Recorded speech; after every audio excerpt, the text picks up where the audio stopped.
بسم اللہ الرحمن الرحیم۔ السلام علیکم ورحمۃ اللہ۔ عرفان مدنی ٹی وی کے ناظرین، آج کے اس ویڈیو کلپ میں جو سوال لے کر ہم آپ کی خدمت میں حاضر ہوئے ہیں وہ یہ ہے، کیا فرماتے ہیں علماء اکرام اس مسئلے کے بارے میں کہ زید حافظ قرآن ہے اور اس کا یہ ہر سال کا معمول ہے کہ رمضان آنے سے کچھ دن پہلے اپنی داڑھی بڑھا لیتا ہے اور ایک مسجد میں تراویح پڑھاتا ہے، لیکن رمضان گزرنے کے بعد وہ داڑھی ترشوا کر ایک مٹھی سے چھوٹی کر لیتا ہے، اور اس دفعہ ہمارے بعض نمازیوں نے اس پر تشویش کا اظہار کیا ہے،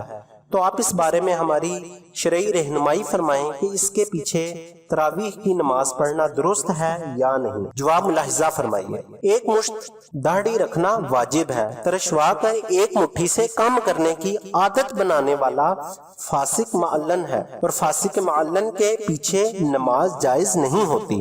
اس گناہ پر سچی توبہ ہی تلافی کا واحد راستہ ہے، لیکن پوچھی گئی صورت میں جب زید کا معمول ہے کہ وہ ہر سال رمضان آنے سے پہلے داڑھی بھی بڑھا لیتا ہے اور رمضان گزر جانے کے بعد داڑھی ترشوا کر چھوٹی کر لیتا ہے، تو اس صورت میں اس کا امام بننا جائز نہیں ہے، بلکہ اس کی توبہ کے بعد اتنا عرصہ انتظار کیا جائے کہ اس کی توبہ کی صداقت ظاہر ہو جائے،